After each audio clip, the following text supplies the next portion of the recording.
बैंकें दुनिया में सब देशों में हैं। तो एक देश है उसका नाम है स्विट्जरलैंड, वहाँ 36 बैंक हैं। अपने यहाँ तो उससे ज़्यादा है, लेकिन वो देश छोटा है, 36 बैंक हैं। उनके कुछ नाम हैं। एक बैंक का नाम है बैंक ऑफ स्विट्जरलैंड, दूसरी का नाम है बैंक ऑफ ज्यूरिख, फिर एक है बैंक ऑफ स्वाजीलैंड। ऐसी 36 बैंकें हैं। उन बैंकों में हमारे नेता और अधिकारी पैसा लूटकर जमा करते हैं।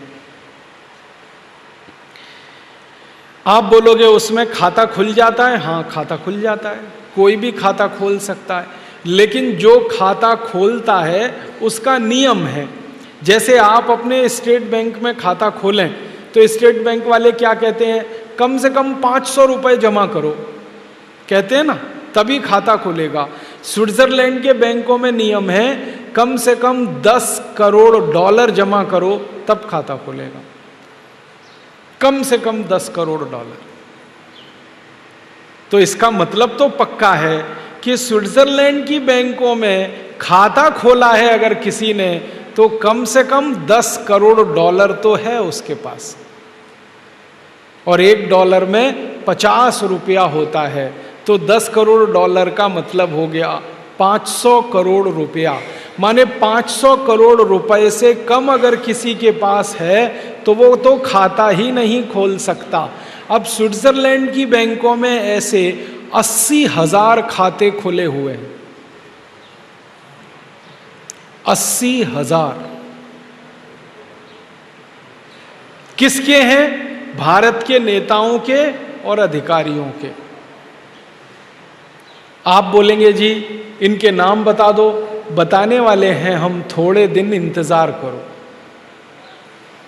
हमने पूरी खोजबीन कर ली, एक एक का नाम पता किया है, एक एक का।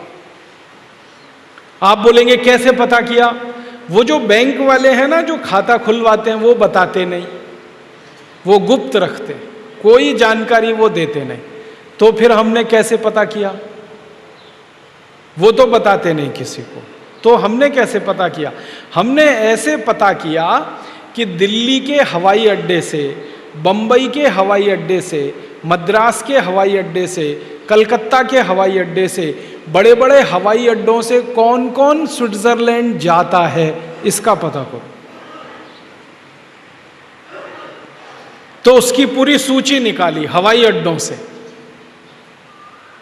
हवाई अड्डों से पता चला, लाखों लोगों की सूची निकल आई। फिर उसमें से हमने छांटना शुरू किया कि इसमें यह पता करो कि हर महीने कौन कौन जाता है, हर महीने कौन जाता है, 15 दिन में कौन जाता है, 20 दिन में कौन जाता है, 25 दिन में कौन जाता है, पता करो। क्योंकि घूमने वाला आदमी स्विट्जरलैंड जाएगा। कोई कहता जी मैं तो घूमने गया था, ठीक है भाई, तुम घूमने गए थे तो साल में कितनी बार घूमने कोई जाएगा? एक बार, बहुत जाएगा 2 बार। ज्यादा लोग जो घूमने जाते हैं वो मुझे कहते हैं कि राजीव भाई एक बार स्विट्जरलैंड चले जाओ तो दोबारा जाने का दिल नहीं होता। क्यों? कुछ है ही नहीं वहां, कुछ ऐसा खास नहीं है। वो कहते हैं स्विट्जरलैंड से सुंदर तो अपना पंचमढ़ी है, स्विट्जरलैंड से सुंदर तो अपना शिमला है, स्विट्जरलैंड से सुंदर तो जम्मू कश्मीर है, स्विट्जरलैंड से सुंदर तो उत्तराखंड है। हिंदुस्तान में ऐसी 100 से ज़्यादा जगह हैं जो स्विट्जरलैंड से ज़्यादा सुंदर हैं। जो आदमी ने वो देखी नहीं है उनको स्विट्जरलैंड स्वर्ग लगता है, लेकिन जब इन जगहों को कोई देख लेता है वो कहता है स्विट्जरलैंड में तो कुछ नहीं है, हमारे यहाँ तो उससे ज़्यादा है। तो इसलिए जो घूमने जाता है वो एक बार के बाद दोबारा नहीं जाता, लेकिन जो बार बार जाता है, हर महीने में 2 बार, 3 बार, 4 बार, कुछ तो ऐसे महान हैं हर हफ्ते जाते हैं। उनकी सूची जब हमने निकाली तो उसमें 80,000 नाम निकल आए। और फिर हमने जब उनकी खोज करना शुरू किया कि ये नाम का आदमी हिंदुस्तान में क्या काम करता है, तो पता चला नेतागिरी करता है। इस नाम का आदमी हिंदुस्तान में क्या काम करता है?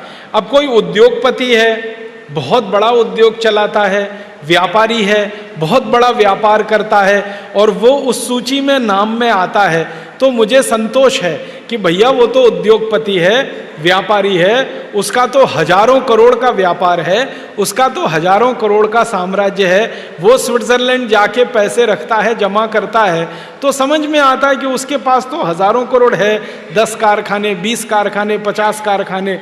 लेकिन जो शुद्ध नेतागिरी करता है उसका नाम उस लिस्ट में जो देखता हूं मैं, तो खटकता है वो कि इसकी तो चाय की दुकान भी नहीं है और इसका नाम उस सूची में है, इसकी तो पान की भी दुकान नहीं है और इसका नाम वो स्विट्जरलैंड जाने वालों की सूची में है। तो मन में शक पैदा होता है कि नहीं?